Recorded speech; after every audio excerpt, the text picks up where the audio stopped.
Мен атамдан алған осыятты балдарыма да айтам. Мамлекеттікін, елдікін, жұрттықын, жана башқа адамдықын урдабайсын, албайсын, аған қосалбайсын деп. 1994-95 жылдар болса керек эле. Мен ошондо Россиядан жагын келип, ошол кичине бир тыйын тыпыртап, анан кийин ошо кичине бир тыйындуу болуп калган күндөрүм болуш керек эле. Анан бир күн айылга барып калсам, бир короо сатылып аттыр. Ошо короо биздин айылдагылардын, ошол жердеги Бочскаган Таштөө айылдагылардын элдердин мындай пайыз экен да. Алар ошо чогулуп сатып атышыптыр да.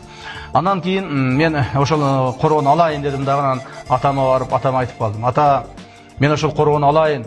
Ошо короону алганга мына акчам бар десем, атам ошондо мени бир урушкан эч эсимен кетпейт да. Ал короону алганга сен эч кандай бир акың жок.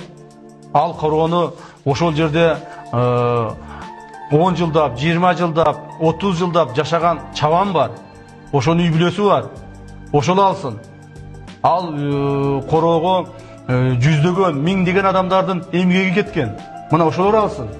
Сен эмнеге ал жерге кандай эмгегиң кетти эле? Эмне үчүн сен алышың керек? Жок, албайсың деп биреме айтты эле. Андан кийин эле бир жылдан кийин бекен, 2 жылдан кийин айылыбызда тала кырман сатылып калып, мына ошону айтып калдым. Ата, эми ушуну алайын, ушул тала кырманда өзүңүз жеке иштедиңиз эле. 40 жылдан ашык иштедиңиз, сатылып атыптыр, эми ошону алайын десем, ошондо атам мени дагы бир урушкан эсимде бар.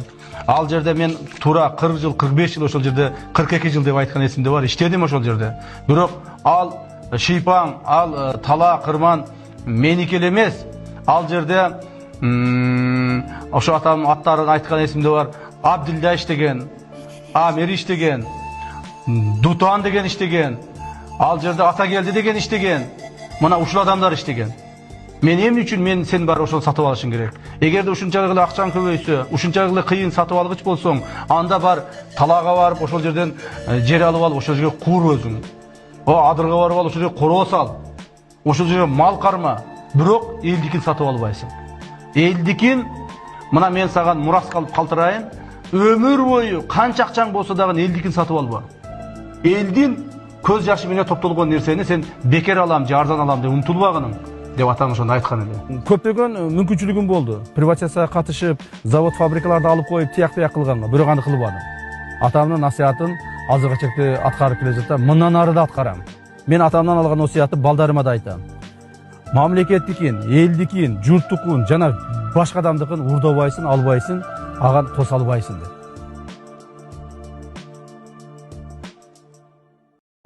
Урматтуу мекендештер, биздин үй бүлөгө карата жалган жала жабуу, каралуу аракеттери уланып жаткандыгына байланыштуу кайрадан түшүндүрмө берүүгө туура келип турат. Ишкер Шаршенбек Абдикеримов Томи Мол соода борборунун менин апамдын жакындарына өтүп кеткен деген негизде президент Садыр Жапаровго кайрылыптыр. Мен баса белгилеп айтар элем, бул маалымат карандай калп.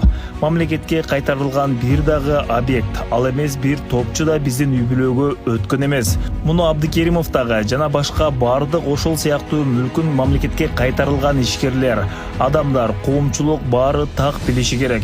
Эгер шек саноолор же ишенбөөчүлөр болсо, тийиштүү комиссия түзүп бардык кайтарылган мүлктөр боюнча дыккат текшерип чыкса болот. Андай текшерүү бүгүн абдан караланып, куру дооматтар айтылып жаткан биздин үй бүлөбүз үчүн да чоң мааниге ээ. Ошондо мамлекетке кайсы мүлктөр өткөн, канча бага кайра кимдерге сатылган же кимдерге өткөнүн элибиз да так билмек. Дагы бир жолу айтайын, менин атам урматтуу Камчыбек Кыдыршаевич жана биздин үй бүлөбүз мамлекетке кайтарылган мүлктөрдүн бир тыйынына дагы киришкен эмес, жана өткөрүп алган эмес. Алар мамлекетке өткөрүлүп гана берилген. Андан ары кандай пайдаланылганын билгиси келген адамдар, журналисттер, активисттер, коомчулук иликтеп, тактап чыкса баары түшүнүктүү болот.